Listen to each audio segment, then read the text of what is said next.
주 예수 그리스도의 이름으로 기도합니다.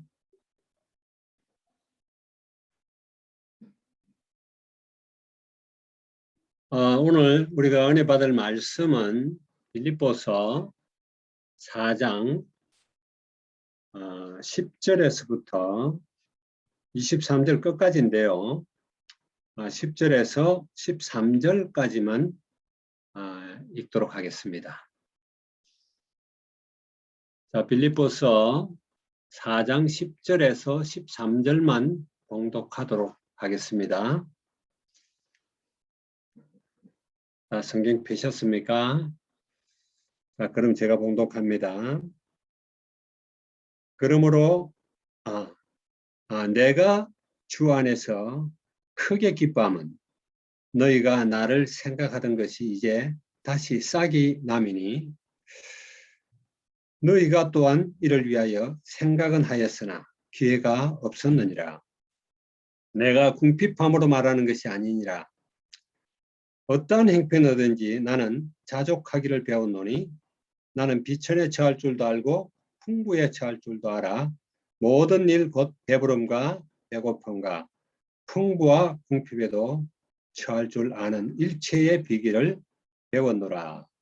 내게 능력 주시는 자 안에서 내가 모든 것을 할 수 있느니라. 아멘. 오늘 말씀 제목을 복음 안에 있는 자유다, 그런 제목으로 우리가 말씀을 좀 살펴보려고 하고요.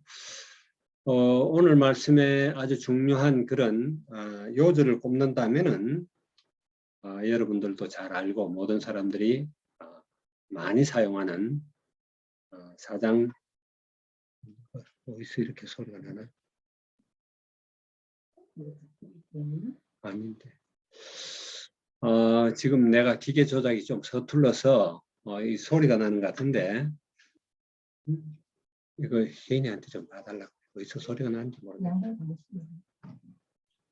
집상 카톡 소리가 나는데 카톡 소리 카톡 하는데 그건 뭐야?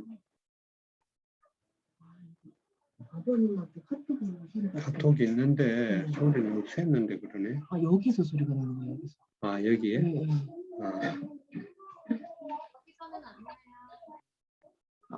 여기서는 안 난다고 그러시네요.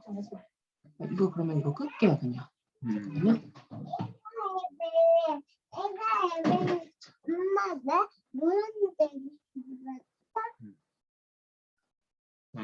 저쪽에서 안 나오면 괜찮아요.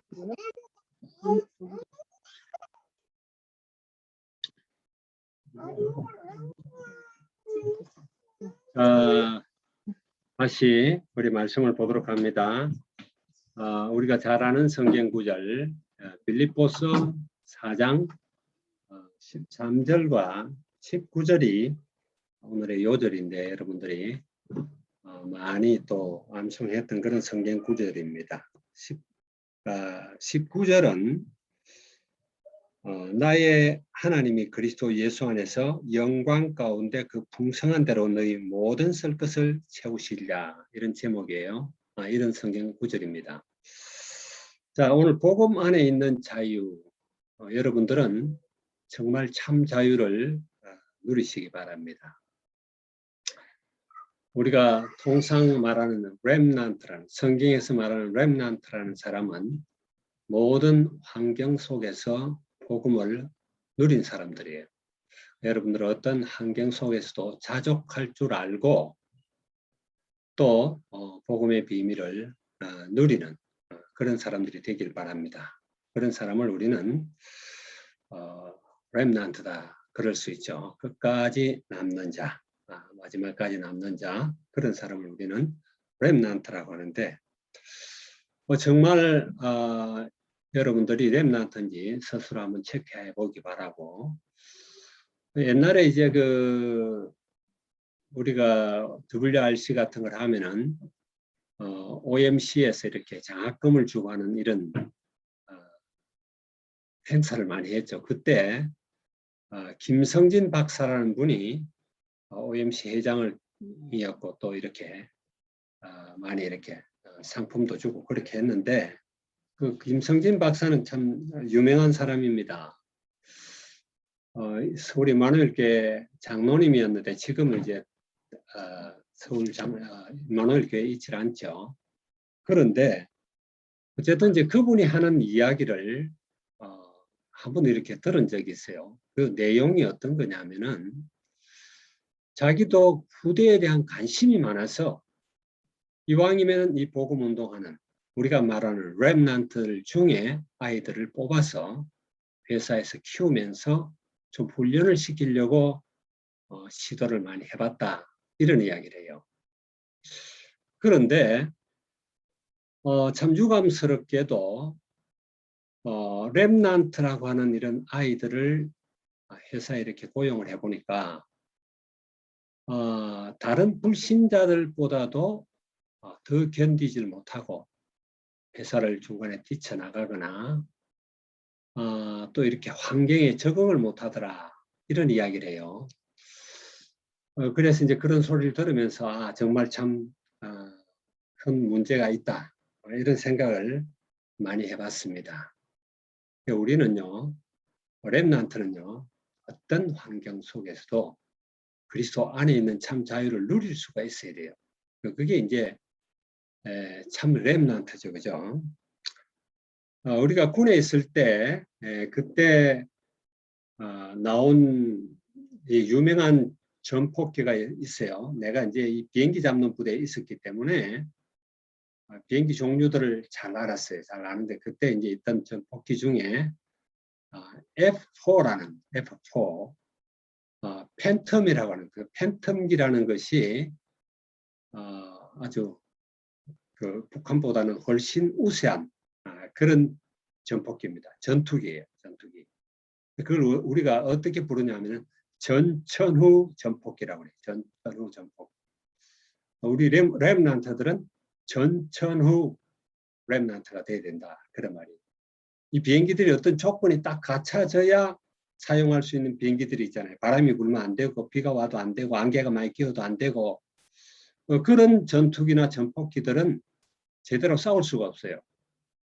그런데 F4는 바람이 불고 눈이 오고 날씨가 춥든 덥든 간에 어떤 상황 속에서도 폭격을 잘하고 전투를 잘하는 그런 전투기다. 그런 뜻이죠. 그래서 우리 렘넌트들은 정말 전천후 이런 믿음의 성도가 되어야 된다. 이런 생각을 해봅니다. 그래서 오늘 이 10절을 보게 되면은 이런 말씀을 해요. 내가 주 안에서 크게 기뻐함은 너희가 나를 생각하던 것이 이제 다시 싸게 남이니 너희가 또한 이를 위하여 생각은 하였으나 귀회가 없었느니라. 말이 조금 어렵죠, 그죠?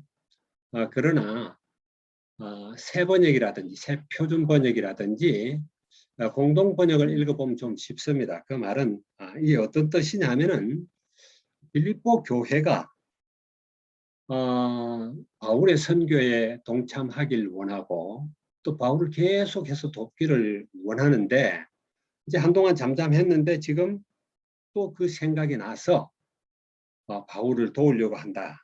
그래서 내가 참 기뻐한다. 이런 이야기예요. 바울이 기뻐하는 이유가 그게 이제 에바브로 디도를 통해서 많은 헌금을 받았고 빌립보의 그런 복음을 향한 그 뜨거운 열정이랄까 이것을 이제 전달받았단 말이에요. 그래서 기뻐하고 감사한다. 그러면서 하는 말이 이제 바울이 그 물건을 그 돈을 갖다가 후원금을 받았기 때문이 아니라 그 이야기예요. 14, 13, 11절은 내가 궁핍함으로 말하는 것이 아니니라. 어떠한 행편에든지 나는 자족하기를 배웠노니 나는 비천에 처할 줄도 알고 풍부에 처할 줄도 알아. 모든 일 곧 배부른가 배고픈가 풍부와 궁핍에도 처할 줄을 아는 일체의 비결을 배웠노라. 여기서 우리가 잘 생각을 해봐야 되겠죠, 그죠? 바울은 살든지 죽든지 내 몸에서 그리스도가 존귀케 되기를 원하는 자였어요. 지금 환경이 어떠하든 어떤 어려움이 찾아오든 내가 궁핍하든 부유하든 그와 관계없이 정말 그리스도가 내 몸에서 존귀케 되기를 원한다 하는 것이 이제 빌립보서 1장 20절 21절에 나오죠. 그죠? 그래서 내가 살든지 죽든지 그래 죽어도 유익하다 이런 고백을 해요. 고백을 하는데 우리도 이런 이제 바울과 같은 이 복음 때문에 참 기뻐하고 즐거워하고 자유할 수 있는 이런 사람이 돼야 된다. 그게 참 렘넌트다. 그래서 12절은 나는 비천에도 처할 줄 알고, 그러니까 아주 가난함에도 처할 줄 알고, 그리고 부유함에도 처할 줄 알고, 또 아주 존귀한 사람들, 높은 사람들, 그런 사람들과의 관계도 잘 할 수가 있고, 또 가난하고 병들고 힘없는 그런 사람들하고도 이렇게 함께 복음을 누리면서 그리스도의 이름을 높일 수 있다라는 거예요. 그는 죽든지 살든지 내 몸에서 그리스도가 존귀케 되기를 원하는 그런 자단 말이에요. 그래서 이거는 이 참 자유라는 것이 우리가 이제 보통 자유 그러면은 이렇게 어떤 구속함을 함에서 벗어나는. 근데 이제 성경에서 말하는 자유는 사실은 창세기 3장에서의 자유겠죠, 그죠? 사단에게서 그리스도 안에 있기 때문에 사단에게서 자유하다. 죄에서 자유하다. 그리고 세상이라든지 문화에서 자유할 수 있는 그것을 우리는 보통 자유다. 이제 그렇게 이야기를 하죠. 거기서 우리가 좀 더 이렇게 조금 발전시켜서 생각해 볼 수가 있는 거예요. 어떤 환경 속에서도 나는 자유할 수 있다라는. 그래서 바울은 이 로마 총독 같은, 말하자면 베스도와 벨릭스 같은 이런 사람들을 만나도, 아그리빠 왕 같은 사람들을 만나도 기죽지 않는 사람이에요.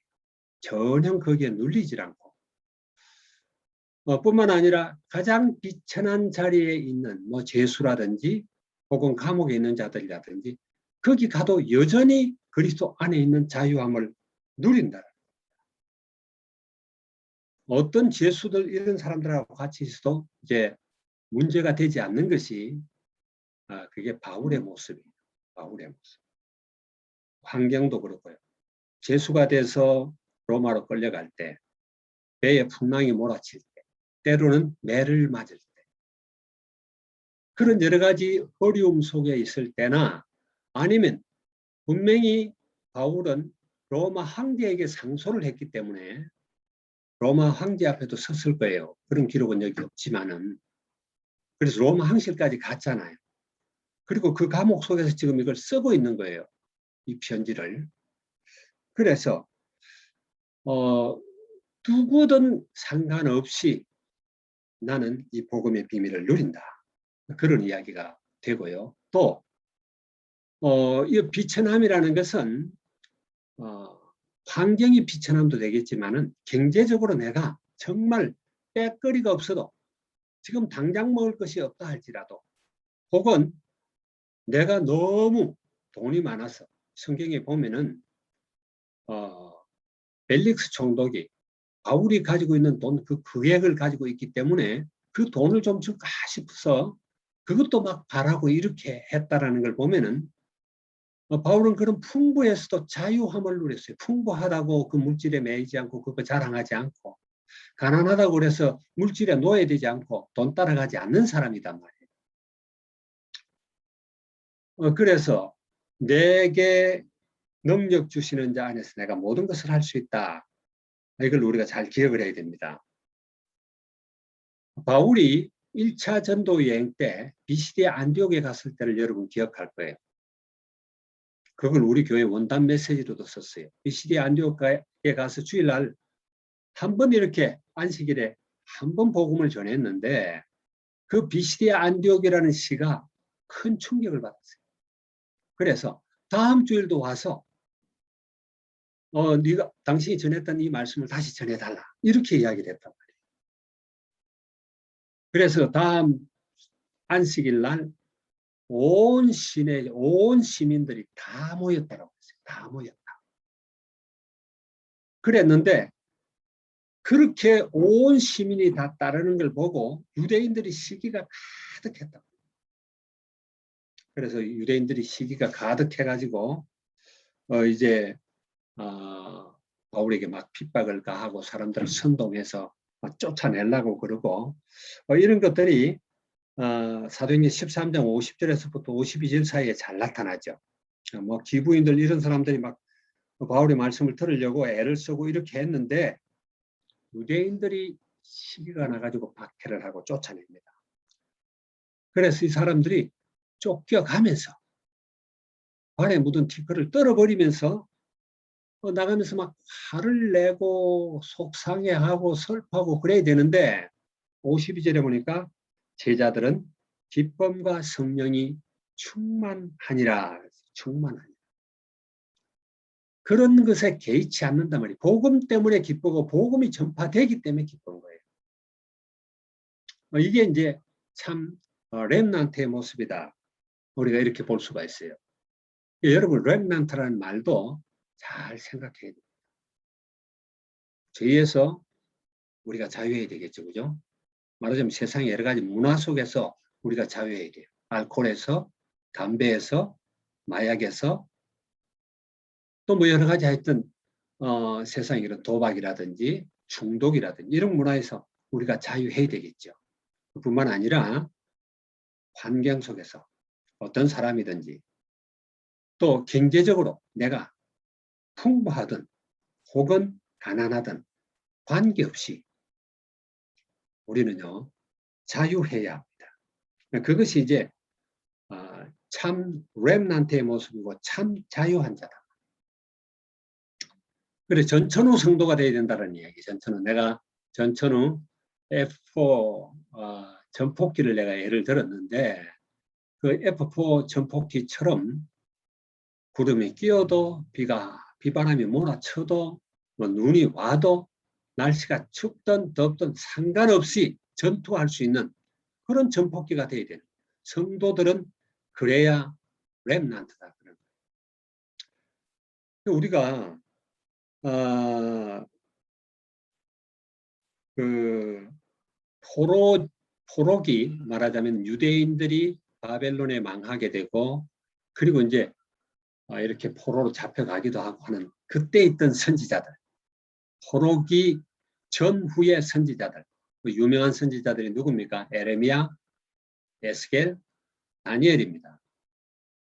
에레미야는 바벨론에게 멸망할 것을 자꾸 예언을 했고 바벨론에게 항복하라고 이야기했던 그런 선지자였고 에스겔은 포로로 잡혀가서 에발 강가에 유대인 무리 속에 있던 그러면서 예언했던 선지자가 에스겔이에요. 그런데 다니엘은 포로로 잡혀갔습니다. 바벨론에. 청소년 때 잡혀가가지고 거기서 뜻을 정하고 정말 살아계신 하나님이 누군가 하는 것을 느부갓네살 왕뿐만 아니라 신바벨론 제국이 망하고 페르시아 제국이 일어날 때까지 복음의 정인으로 섰던 사람이 다니엘이에요. 그런데 그 세 선지자의 환경을 여러분들이 한번 성경을 통해서 한번 읽어보세요. 에레미야서를 읽어보면은 에레미야가 얼마나 고난을 당했는지 알 수가 없어요. 하나님 말씀을 전가하다 보니까 현 정권을 잡은 사람들이, 현 기득권자들이, 돈 있는 사람들이 그를 무척 핍박했어요. 심지어 막 죽이려고 우물 속에 집어넣고 진창 속에다 집어넣고 뚜껑 있는 우물에 집어넣고 뚜껑을 닫아버리고 밥을 굶기고 막 그렇게 했어요.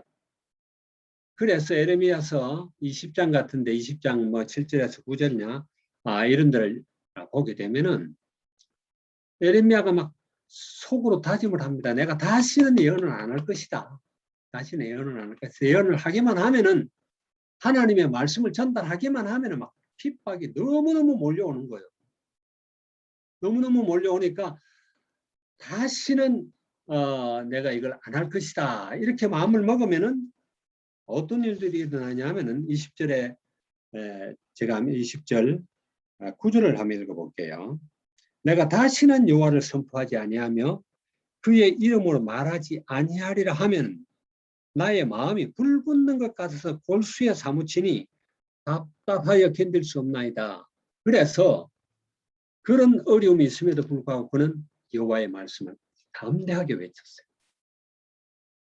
그게 렘넌트의 모습입니다.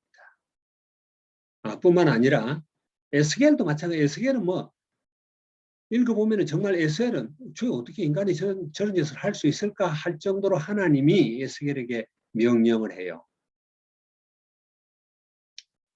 이스라엘이 하나님을 거역한 년수를 1년으로 잡고 또 유대가 했던 것을 1년으로 잡고 그래가 예루살렘 성을 만들어 놓고 거기 자기 몸을 이렇게 밧줄에 묶인 것처럼 해가지고 둘러싸고 그러면서 거기에서 이런 여러 가지 잡곡들을 가지고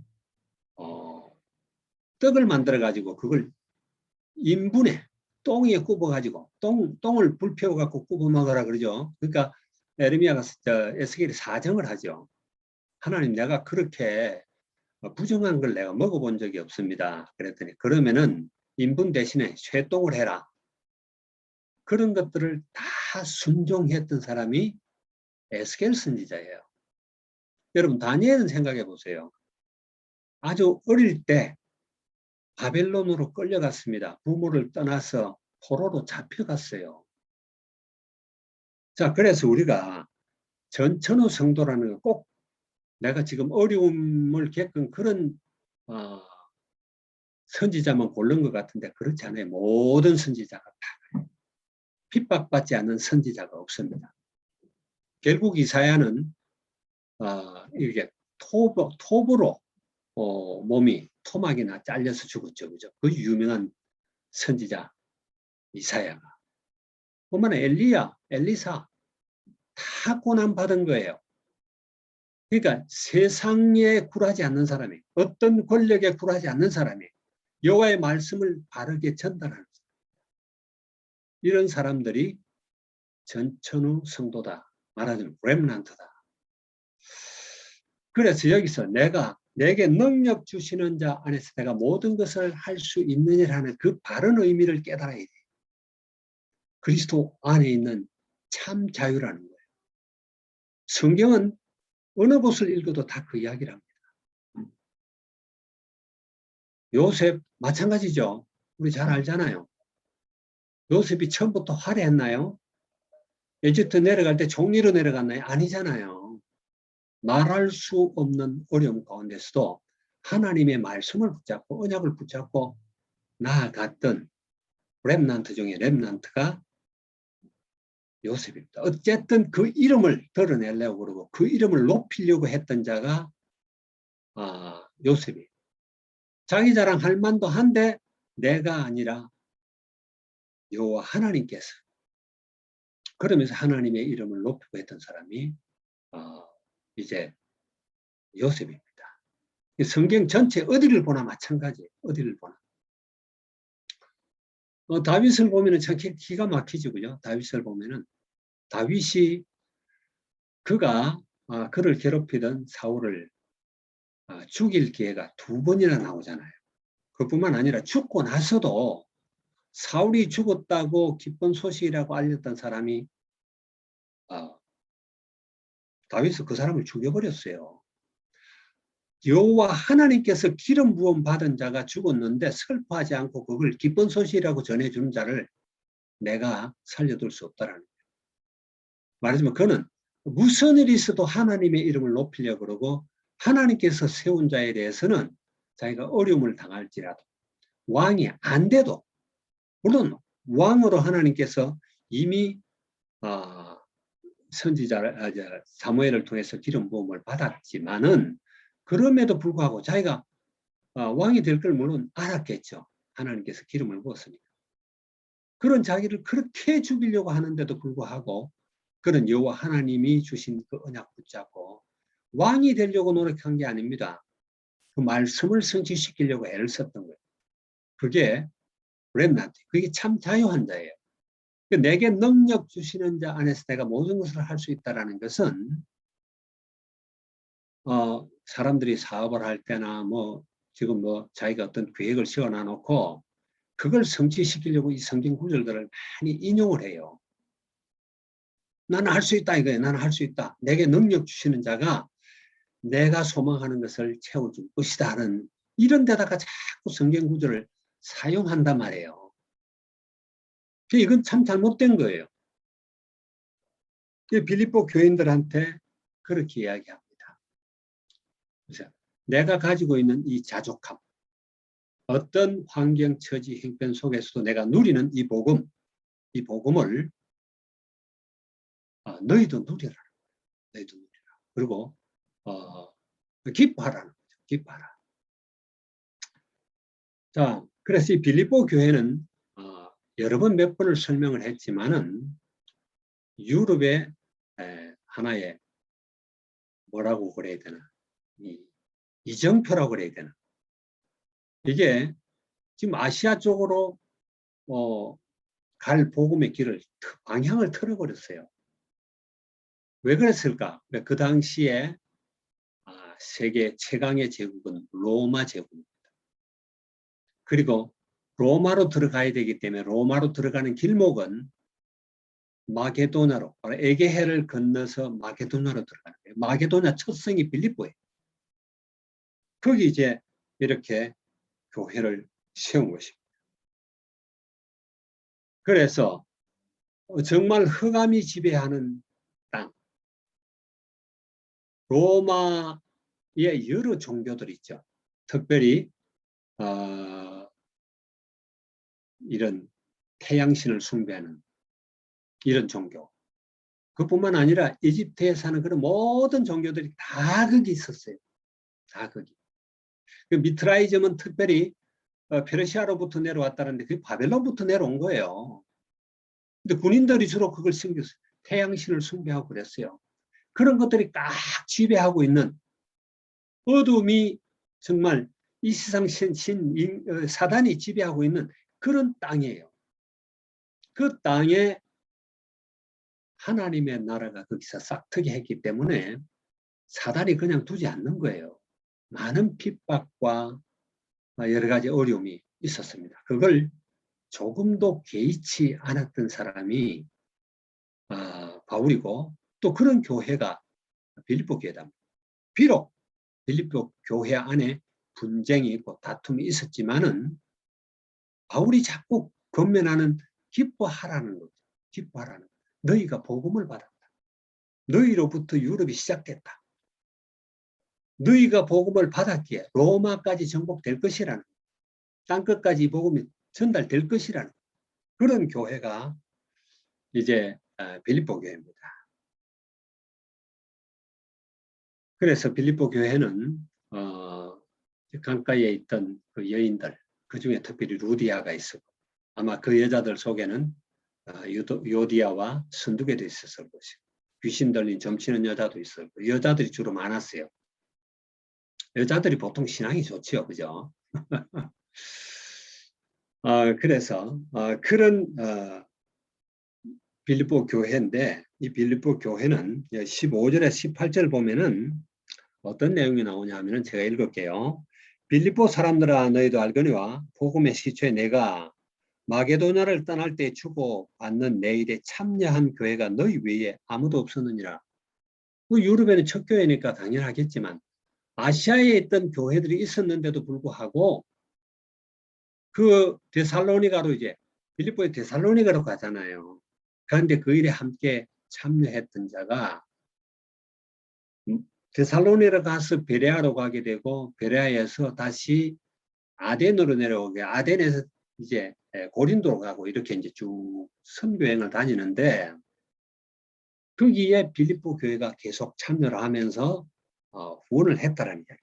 그뿐만 아니라 데살로니가에 있을 때도 너희가 한 번뿐 아니라 두 번이나 나 있을 것을 보내었도다. 16절이죠, 그죠? 그리고 17절에는 내가 선물을 구함이 아니요 오직 너에게 유익하도록 풍성한 열매를 구함이라. 말하자면 바울의 발걸음이 닿는 곳에 하나님의 나라가 확장이 되고 새 생명이 일어나고 제자가 쓰는 그것을 열매라고 그러는 거예요. 그 열매. 바울은 그것을 참 기뻐했다. 또 그것을 추구했고요. 그걸 구했다라고 되어 있죠. 자, 그러면서 18절은 내게는 모든 것이 있고 풍부한지라 에바브로 디도펜에 너희가 준 것을 받았으므로 내가 풍족하니 이는 받으실 만한 향기로운 제물이요 하나님을 기쁘시게 한 것이라. 바울이 받았기 때문에 향기로운 그런 게 아니에요. 이 복음의 본질을 누리고 있었다라는 거예요. 복음의 본질을 누리고 있었다. 복음은 뭐죠? 복음은 빛입니다. 빛, 어둠에 비치는 빛이에요. 생명을 살리는 거예요. 빛은 가면 비치게 되어 있는 게 본질이에요.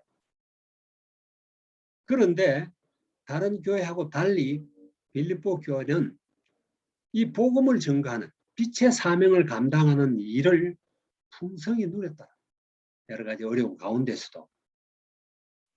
그래서 바울은 그것 때문에 에바브로 디도펜에 보낸 그 선물을 말하자면 물질이겠죠. 그 후원금을 하나님을 기쁘시게 한 것이라.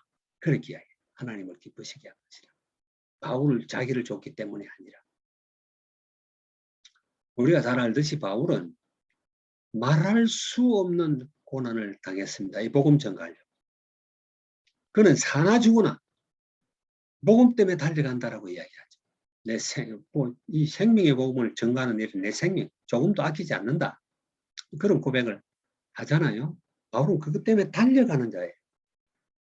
달려가는 자이기 때문에 그 복음의 열매들이 나타나는 일에 동참한 그런 빌립보 교회를 보고 참 기뻐하고 감사하는 것이죠. 자, 그러면서 이제 19절입니다. 19절은 나의 하나님이 그리스도 예수 안에서 영광 가운데 그 풍성한 대로 너희 모든 썰 것을 채우시리라. 이 성경 구절 여러분들 기억하세요. 뭐라고 그랬어요? 너희 모든 썰 것을 채우시리라. 하나님은 우리 필요를 채우시는 분이에요. 우리 욕심을 채우시는 분이 아니단 말이에요. 하나님이 우리가 필요하다면은 비행기도 주실 거예요. 복음 증거하는 데 필요한 이러한 모든 필요를 채우시는데 어떻게 채우시냐? 나의 하나님이 그리스도 예수 안에서 영광 가운데 어떻게 해요? 그 풍성한 대로 억지로 채워준다 그런 말이 아닙니다. 이 복음 전하는 일에 넉넉하게 하나님 채우신다. 근데 나도 참 이 성경 구절을 묵상하면서 회개를 많이 했어요. 왜 그러냐면은 누가 이렇게 물질을 갖고 온다든지 혹은 또 어디 찾아가서 이렇게 대접을 받으면서 기도를 해달라 그러면 기도하면서 하나님 지금 이렇게 복음 때문에 이렇게 선물을 하고 내놓는 이 가정을 축복하시되 하나님이 1000배로 갚아주시옵소서. 10,000배로 갚아주시옵소서. 어떨 때는 10,000,000배로 갚아주시옵소서. 이렇게 그들이 요구하는 그들의 탐욕을 채워주는 말들을 자꾸 사용을 했었어요.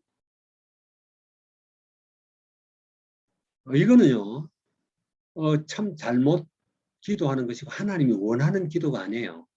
하나님이 저들이 필요로 하는 것을 넉넉하게 채워주십시오. 이렇게 기도해야 되는 거죠. 그들의 탐욕을 자꾸 채워주려고 하는 것이 이제 목회자들이 그런 걸 자꾸 이렇게 좀 부추기기도 하고 이렇게 하는데 성도들은 또 그런 축복을 받으려고 애를 많이 써요. 그게 아니단 말이에요. 여러분들 하나님 앞에 기도할 때 여러분이 필요한 것을 구할 때 필요를 구하세요. 욕심을 구하지 말고. 여러분 어떤 사람들이 렘넌트입니까? 여러분 서밋이 뭐예요? 렘넌트가 서밋이 돼야 됩니까? 정상에 가야 돼요? 그게 서밋이에요? 그게 렘넌트예요? 바닥에서도 기뻐하고 즐거워할 줄 알아야 그게 렘넌트입니다. 영적 서밋은 돼야 돼요. 누구든지 영적 서밋을 추구하세요. 그러나 유명해지려고 그러고 성공하려고 그러고 돈 많이 벌려고 그러고 이름 내려고 그러고 그거는 바벨탑 쌓는 사람들이 하는 거예요. 그렇게 이야기해도 못 알아듣더라고. 나는 참 그게 답답해요. 답답해. 렘넌트는 그런 게 렘넌트가 아니에요. 그게 서밋이 아니에요. 뭐 빌 게이츠를 넘가 해야 됩니까? 그게 아니라니까요. 그거는요, 이 세상 신이 주는 것이고, 이 세상 신에게 잡힌 자들, 그 지배받는 사람들이 차지해요. 그러나 돈 한 푼 없어도 그들을 복음으로 정복하는 자가 렘넌트입니다. 맞습니까? 그리고 풍부에 처할 줄도 알고 비천에도 처할 줄도 알아야 돼요. 서밋이 꼭 돼야 된다. 욕심이지. 그게 하늘에 대를 닿게 하자. 우리 이름 내자. 그거 추구하는 거예요, 그게. 우리가 복음을 잘 알아야 돼요, 복음을. 참 자유가 뭔지를 잘 알아야 돼요. 자유하면 뭐 성공해서 자유한 그게 아니에요. 성경에는 절대 그런 말 한 적이 없습니다. 그걸 듣기 좋게 자꾸 그렇게 가르치고 그렇게 막 전달하고 그렇게 부추기고. 누가복음 9장에 보게 되면요. 예수님 12제자를 파송합니다. 전도 현장에 내보내죠. 물론 마태복음 10장에도 똑같은 내용이에요. 내보낼 때 어떻게 내보내죠? 주머니 검사까지 다 탈탈 털어서 내보내요. 두벌 신도 갖지 말라고 그래요. 왜? 현장에 가면은 하나님이 다 준비해놨다. 그게 믿음이고 그게 렘넌트가 가지는 태도다 말이에요. 맞습니까, 여러분? 이 사실 누리야 돼요.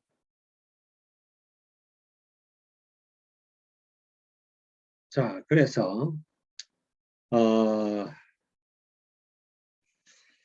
이제 20절에서 21절, 23절까지 보게 되면 하나님 곧 우리 아버지께 세세무궁하도록 영광을 돌릴지어다 이렇게 말씀하시면서 이제 성도끼리 이렇게 서로 문안해라. 21절이죠. 예수 안에 있는 성도들에게 각각 문안하라. 이제 말하자면 빌립보 교회 성도들끼리 늘 문안하라 이 말은 활발하게 교제를 해라. 우리말로 하면 또 포럼도 해라. 뭐 이런 이야기. 성도들은 포럼을 하고 교제를 해야 그게 성도예요. 왜? 한 몸이기 때문에. 교회라는 것은 몸을 이야기하는 거예요. 몸을. 누가 그리스도가 머리 되는.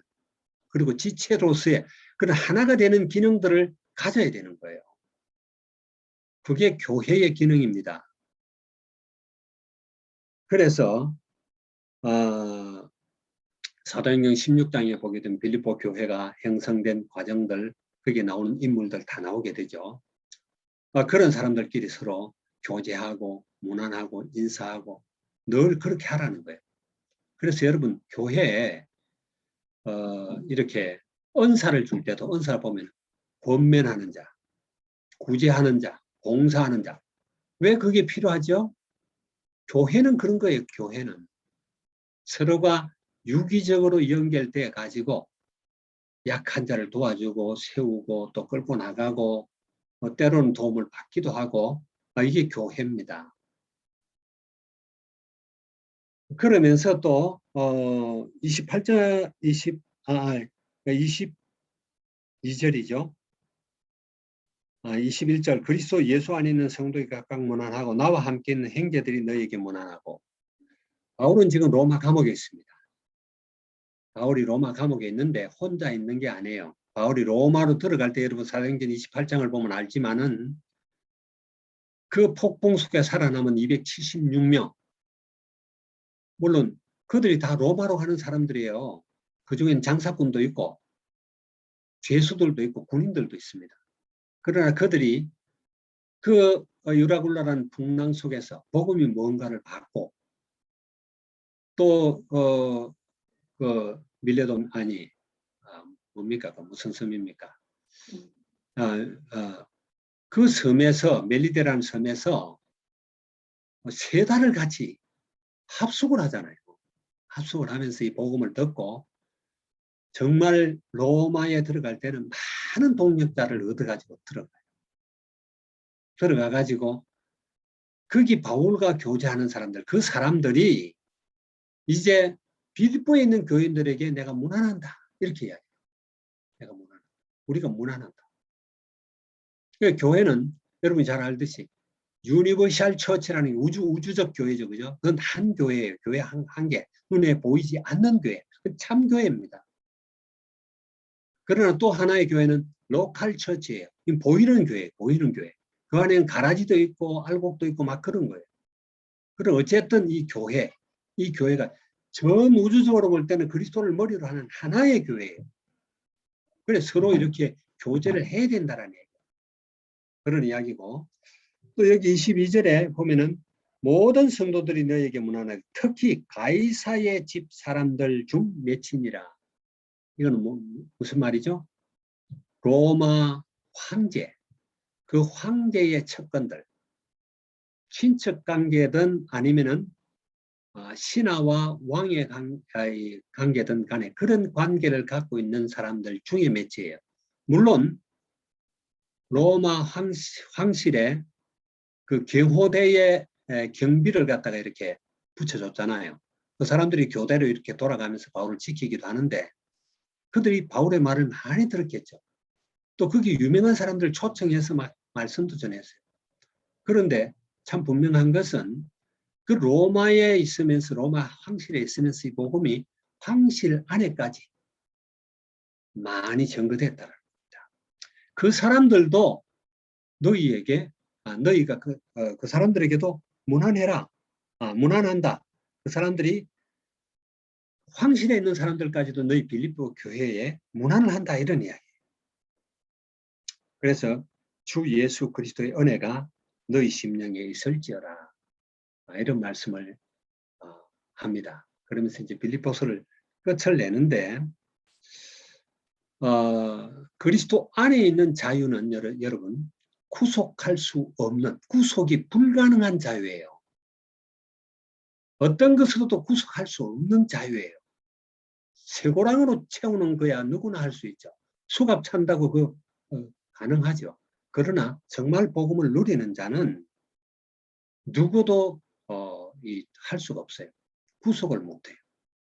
그래서 그 당시에는요. 로마에 가게 되면은 카타콤이라고 있죠. 로마의 지하묘지입니다. 지하 무덤인데 그게 엄청 길어요. 엄청 길고 숫자도 너무너무 많고 거기가 무슨 사람 살 곳이 아니라 무덤입니다. 근데 무덤 속에 들어가서 신앙생활을 했어요. 또 소아시아에 있는 말하면 지금 터키죠. 그 대림구유라는 데를 거기 가보면은 거기 지하도시가 한 2만 명 정도 사는 지하도시가 내가 가봤다고 몇 번 이야기했죠. 거기는 아예 핍박을 피해서 지하 속으로 들어간 무덤이라기보다는 거기는 정말 살기 위해서 만들어 놓은 그런 도시예요. 그 프랑스에만 해도 프랑스 밑에 지하 도시가 말하자면 지하 도시가 아니라 카타콤이 한 300km 정도 된다. 그리고 거기는 이 뼈들을 발굴을 했는데 한 500만에서 600만 정도 이렇게 뼈들이 발굴됐어요. 말하자면은 이 사람들이 그런 환경에 있어도 복음을 놓지 않는 겁니다. 구속이 되는 사람들이 아니에요. 한번 전염병이 돌면은 그 지하 무덤에 있는 카타콤에 있는 성도들이 3분의 1씩 다 죽어나갔대요. 그럼에도 불구하고 그들이 이 복음을 잡고 있는 겁니다. 그리 구속이 안 되죠. 뭘로 그들을 잡아넣을 겁니까? 그리스도 안에 있는데. 죽으면 천국 가는데. 자, 이런 것들을 우리가 누려야 돼요. 이 사람들이 서로가 이제 그리스도인이라는 걸 표시하기 위해서 이렇게 누가 누군지 잘 모르니까 잡으러 온 사람인지 잡히는지 모르니까 만나면은 이렇게 한 사람이 물고기 모양을 그리는데 절반만 그린다고 그래요. 절반만. 그러면은 다른 한 사람이 나머지 물고기 부분을 또 그려요. 그래 물고기 한 마리를 형성을 해요. 그게 이제 로마 제국에서 발견된 최초의 기독교 미술입니다. 기독교 미술인데 물고기를 이렇게 그려놨어요. 물고기가 헬라어로는 익스투스라고 하는 익스투스. 그 익스투스가 이제 헬라어로 이렇게 이예수스의 이제 첫 글자와 그다음에 크리스토스 예수 그리스도 할 때예요. 그 크리스토스의 키라는 첫 글자와 그다음에 데오라는 말은 하나님이라는 뜻이에요. 그래서 그 첫 글자와 그리고 이제 휘오스라는 말은 아들이라는 뜻입니다. 그의 첫 글자. 그리고 마지막 시그마 이제 소텔이라고 그러는데요. 소텔리아스라고 그래요. 원래는. 근데 이거는 구세주라는 뜻입니다. 예수 그리스도 하나님의 아들 구세주 이런 뜻이에요. 그 첫 글자를 이렇게 모은 게 물고기라는 뜻입니다. 익스투스.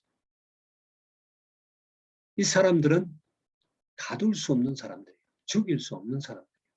건강하든 또 병에 걸리든 어떤 문제가 있든 구속할 수 없는 그런 자유함을 누리는 자들입니다.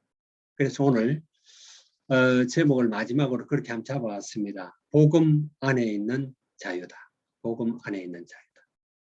여러분들이 정말 복음이 뭔가 그리고 그 안에 누린 자유가 뭔가 진짜 여러분들이 렘넌트가 뭔가 그리고 서밋은 뭐가 서밋인가 이런 것들을 여러분들이 좀 잘 생각하라는 차원에서 이렇게 초점을 이렇게 잡아서 오늘 말씀을 전했어요.